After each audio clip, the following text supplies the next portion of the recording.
Blackpine Forest was a wound in the earth, its trees twisted into shapes that hurt to look at, limbs bent backward, bark weeping sap like congealed blood. Mia had fled here, chasing silence after her life unraveled. The cabin she rented crouched on a ridge, its logs stained with decades of rot. She didn't know the locals avoided Blackpine, didn't know the hollow swallowed more than light.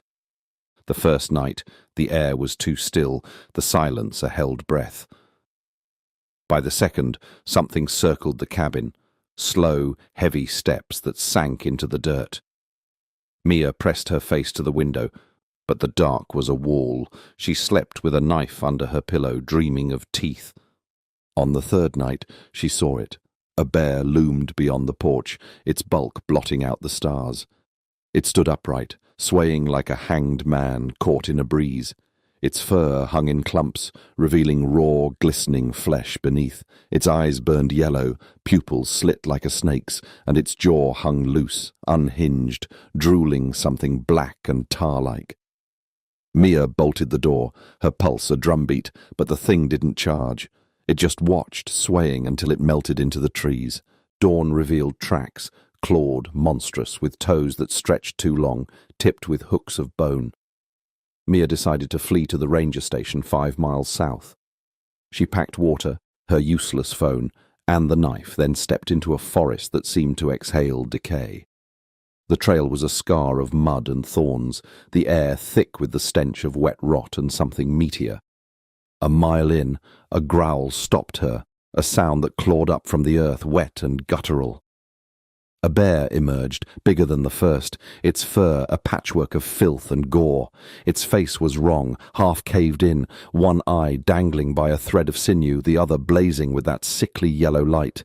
Its mouth split too wide, teeth jagged and overlapping, stained with dried blood. It rose, swaying, and Mia ran.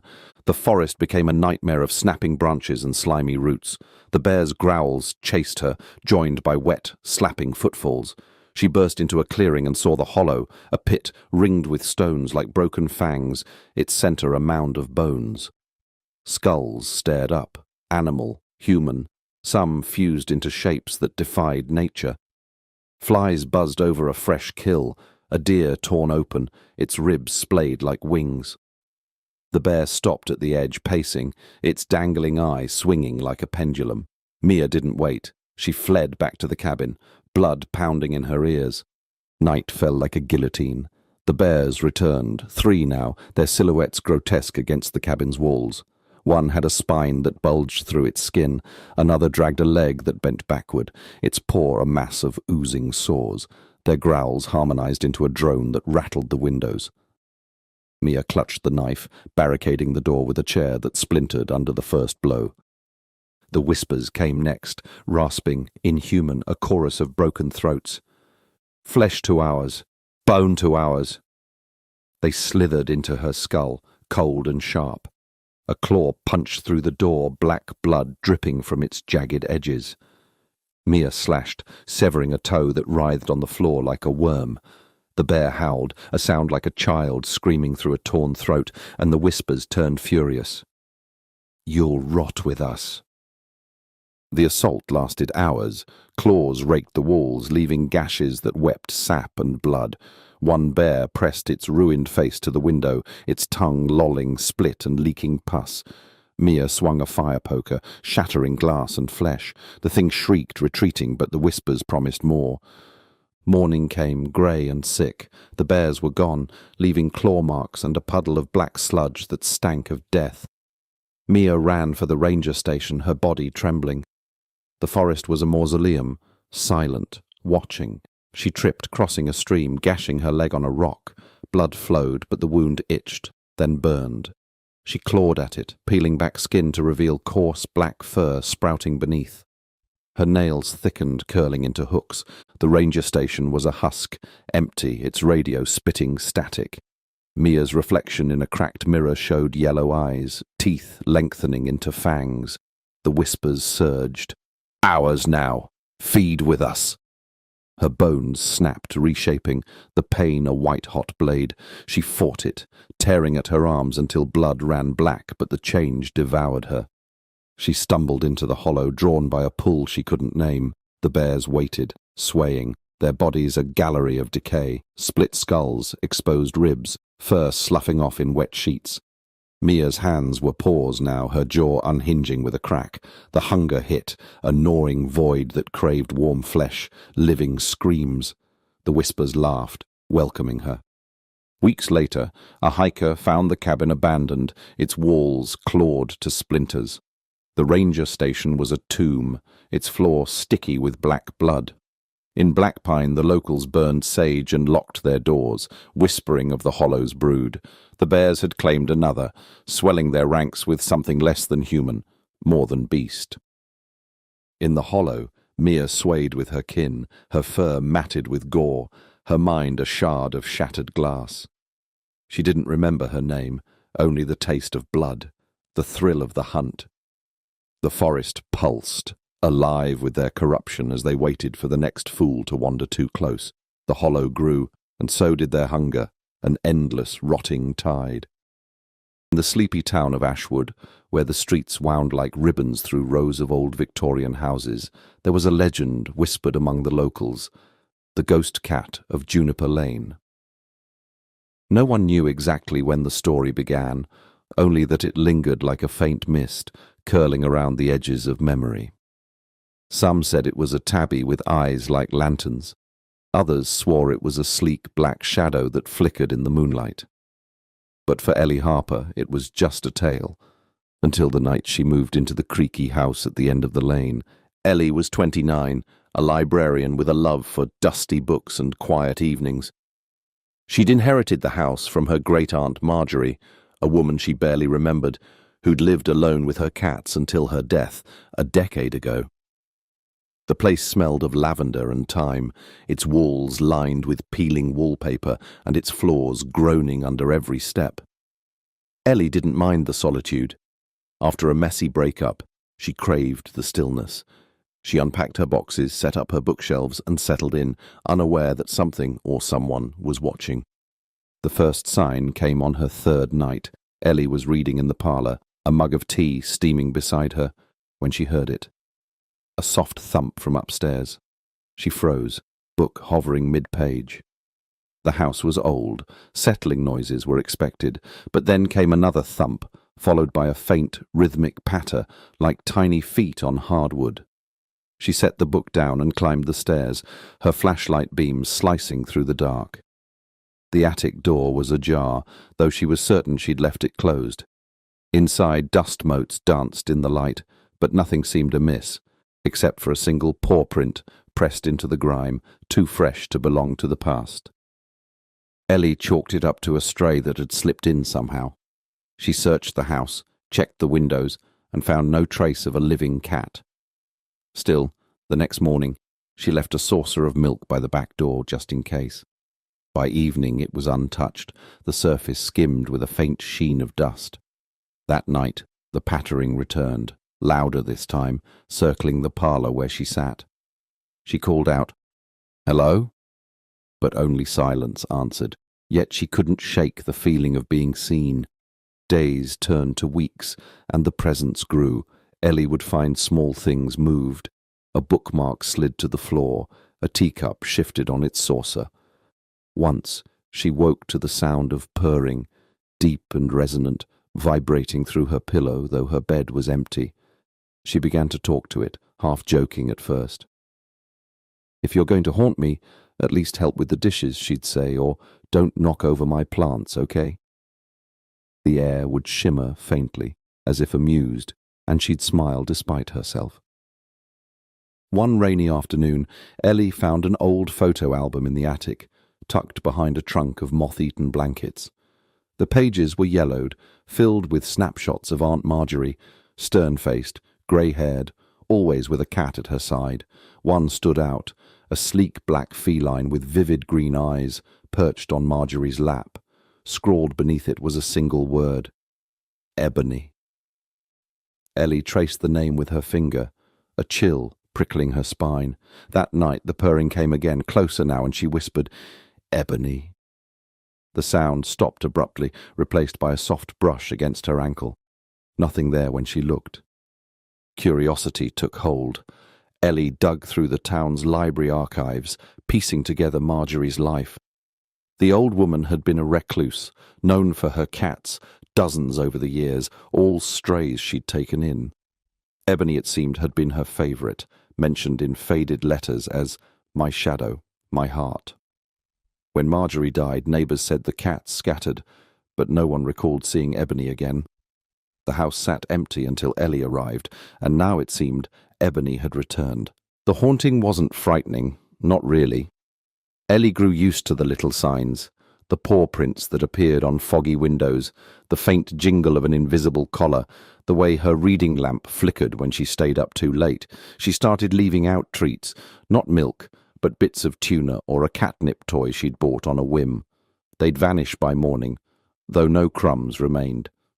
It felt like a quiet companionship, a thread tying her to the house's past. But then came the night of the storm. Thunder rattled the windows, and rain lashed the roof like a drumbeat. Ellie was in the kitchen, boiling water for tea, when a crash echoed from the attic. She raced upstairs, heart pounding, and found the trunk overturned, its contents spilled across the floor. Among the blankets and trinkets lay a small, tarnished locket. Inside was a tuft of black fur and a photo of Ebony, her green eyes piercing even in miniature. Lightning flashed, and for a split second Ellie saw her, a spectral cat solid as shadow sitting atop the trunk. Their gazes locked, and Ellie felt a surge of longing not her own, a pull towards something lost. "Ebony," she said softly. "What do you want?" The cat blinked, then leapt down, vanishing through the floor.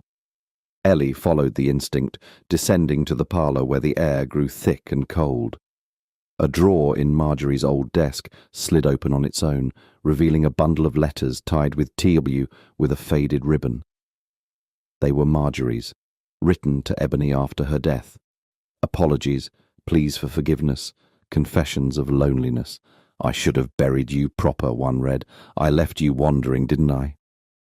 Ellie understood. Ebony wasn't trapped by malice but by grief, tethered to a home where her body hadn't been laid to rest. The next day she searched the overgrown garden, guided by a hunch. Beneath a tangle of ivy she found it, a small, unmarked mound barely noticeable. She dug carefully, unearthing a tin box. Inside lay a collar, its bell rusted, and a lock of black fur. Ebony's remains. That evening Ellie buried the box properly with flowers and a whispered goodbye. The house felt lighter after, the air less heavy.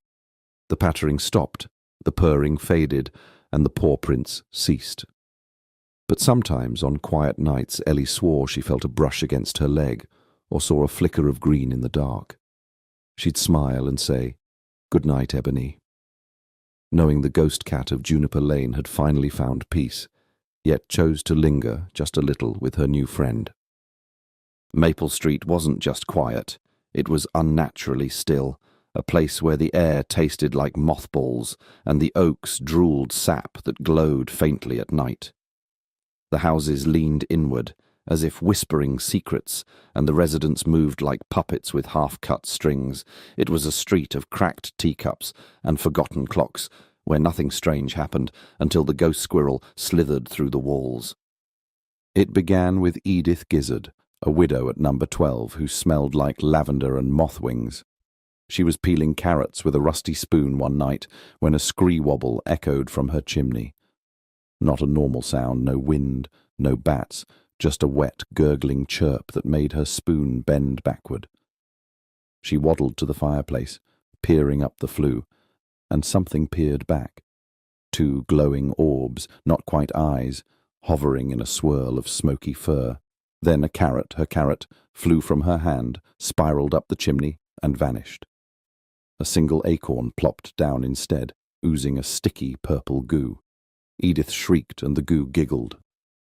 Next door at number 15, the Hoggle twins, two lumpy brothers who collected jarred pickles, woke to their kitchen pulsating. The walls breathed, the floor squirmed, and their pickle jars spun like tops. When they stumbled in, their fridge was vomiting tapioca pudding, and a tower of acorns teetered in the sink, each one carved with tiny, toothy grins. A shadow skittered across the ceiling, not a squirrel, not quite. Its tail, a writhing tentacle of mist. The twins locked eyes, then locked the fridge with a bicycle chain. The tapioca kept oozing through the cracks. By morning, Maple Street was a twitching mess. Whispers spread like fungus. The ghost squirrel wasn't just a pest, it was a wrongness. At number 9, little Zora Blink saw it peel itself out of her mirror, its body a shimmering quilt of squirrel bits and static. It stole her crayons, drew a spiral of chittering faces on her wall, then melted into the carpet, leaving a trail of acorns that pulsed like heartbeats. At number 17, the Kloop family's goldfish bowl erupted into a fountain of feathers, and their cat, Mr. Whiskerbutt, grew a second tail overnight, ghostly, flicking, and fond of slapping faces. The street's sanity unravelled. Lights flickered in colours no one could name. Clocks ran backward, then sideways. Acorns rained from ceilings, some sprouting tiny legs and scuttling away. The ghost squirrel, or whatever it was, revelled in the madness. At number 11, the Zestons threw a dinner party to prove they weren't afraid. Mid-soup, the table levitated, spinning like a top. Soup spoons morphed into wriggling worms, and the chandelier belched a cloud of glittering moths.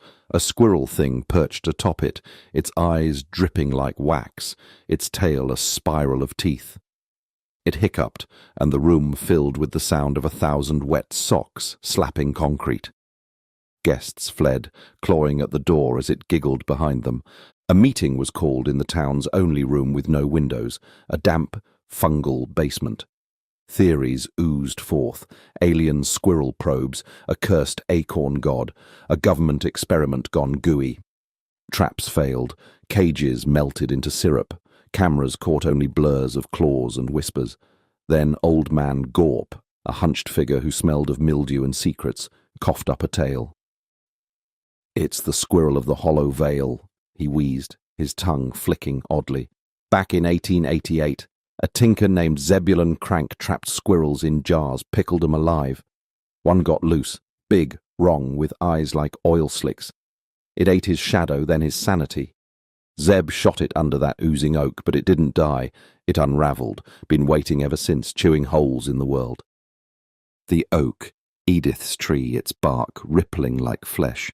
The residents grabbed pitchforks, spoons, and a rusty trombone, marching to end it. But as they neared, the ground quivered, and the air turned to jelly. A scree-wobble roared, and the tree split open, spewing a swarm of ghost squirrels, hundreds, thousands, each a patchwork of fur, teeth, and oozing light. Their tails lashed like whips made of fog.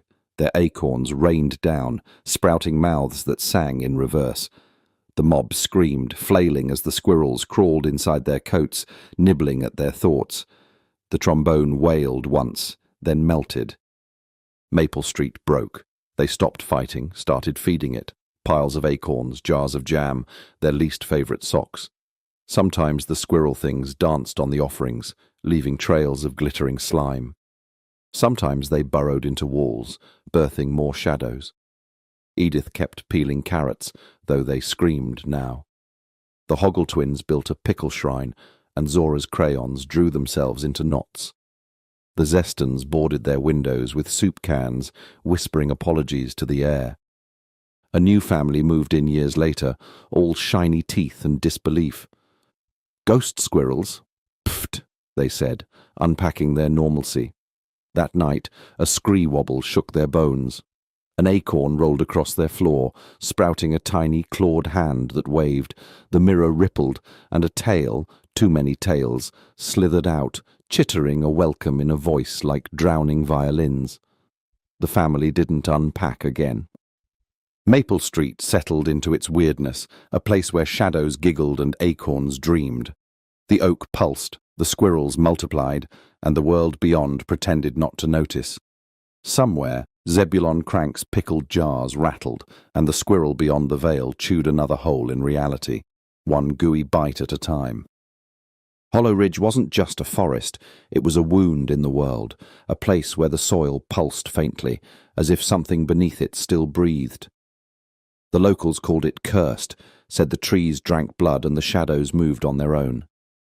Elias Crow didn't care. He was a hunter, a predator forged by years of bloodlust, his cabin walls lined with skulls and hides. The ghost deer they called the stag. Just another notch for his belt. He'd heard the tales, antlers like rusted iron, eyes that burned through your soul, but he'd also heard it bled when it died centuries back, before it rose again. That meant it could bleed now. He entered Hollow Ridge at dusk, on a moonless night, the air so thick with damp rot it coated his tongue. His boots sank into the earth, leaving prints that oozed black before sealing shut. Rifle in hand, machete at his hip, he moved towards the quarry, a pit where miners once vanished, their screams echoing long after the last lantern went out. That's where the stag lurked, or so the drunkards at the bar had slurred. The quarry loomed ahead, a jagged moor ringed with splintered trees. Elias crouched low, his breath a faint plume in the chill. Then he saw it, the stag, standing motionless on the far rim. Its body was a ruin, patches of translucent flesh hung like wet rags over a skeleton that shimmered with decay. Its antlers twisted upward, barbed and dripping with something dark and viscous. Its eyes, two searing coals, fixed on him, and Elias felt a jolt like a nail driven into his spine. He grinned, aimed, and fired. The shot split the silence, and the stag dissolved into a cloud of ash and mist. Elias spat into the dirt, annoyed but undeterred. He'd expected tricks. He tracked it into the woods, following hoofprints that glowed sickly green before melting away. The forest responded, branches creaked like breaking bones, and a stench of rancid meat rolled over him. The ground trembled faintly, a heartbeat he couldn't place. Then the hoofbeat started, slow and deliberate, circling him in the dark. "Come on, you bastard," he muttered, spinning with his rifle raised. The stag appeared yards away, its head tilted unnaturally, neck bent at a spine-snapping angle. He fired again. Nothing. The bullet sailed through it, and the stag's form unravelled into tendrils of smoke that slithered toward him. They wrapped around his legs, cold as a grave, and burrowed under his skin. He clawed at them, but his fingers came away bloody, his flesh peeling where they touched. The pain was a living thing gnawing up his nerves. When the smoke retreated, the stag was gone, but the forest had turned feral. The trees loomed taller, their bark split open to reveal glistening red innards, pulsing wetly. Sap ran thick and dark, staining the ground like spilled guts. Elias's compass spun uselessly, and his flashlight flickered, casting shadows that stretched and snapped like whip cracks. The air grew heavy with a drone, a guttural chant that clawed at his skull, words he couldn't understand but felt in his marrow. He pressed on, driven by rage and the stag's taunting appearances. Each glimpse was worse, its flesh sloughing off in strips, exposing ribs that writhed like worms, its mouth splitting wider, revealing teeth that shouldn't fit. Every shot he fired warped the woods further. The ground softened into a mire of black sludge, sucking at his legs. His boots came up trailing threads of something alive squirming against his skin. The stag's eyes followed him unblinking, and the chant grew louder, a chorus of voices from nowhere and everywhere. By midnight, Elias was a wreck, his hands raw, his breath ragged with panic he'd never admit. He stumbled into a clearing and froze. The quarry again, but wrong. Its edges were lined with figures, hunters, their bodies decayed to husks, skin stretched tight over skulls with no eyes. Their mouths hung open, leaking the same black sludge that pooled below. The stag stood among them, its form collapsing into something worse. Its legs bent backward with a wet crack, its torso stretched, and its face, Christ, its face, became a man's, eyeless and lipless, a cavern of jagged teeth dripping tar. "You wanted me," it hissed, the voice a blade scraping bone inside his head. "Now I have you." Elias roared, emptying his rifle into it. The bullets tore through, splattering the ground with ichor, and the stag shrieked, a sound that burst blood vessels in his ears. The ground buckled, and he fell, plunging into the quarry's depths. He landed hard in a pool of that black filth, thick and warm, clinging to him like a second skin. Above, the eyeless hunters leaned closer, their mouths stretching wider, and the stag descended. It didn't kill him, not at first. Its antlers pierced his shoulders, pinning him as the sludge crawled up his body. It seeped into his mouth, his eyes, his ears, filling him with the forest's rot. He felt it take root, tendrils burrowing through his veins, splitting his mind. The stag's face hovered over his, and he saw himself reflected in its eyes, his own flesh peeling away, his bones bending, his humanity unravelling. Days later, a search party found his truck, untouched. His rifle washed up near the quarry, its barrel fused shut with hardened tar. The stag roams still, its antlers heavier with each kill, its eyes brighter with each soul it claims. And in Hollow Ridge, where the trees groan and the earth pulses, Elias Crow walks among the eyeless, his mouth a gaping wound, his hands clawing at nothing, forever hunting, forever hunted, devoured by the ghost he dared to chase.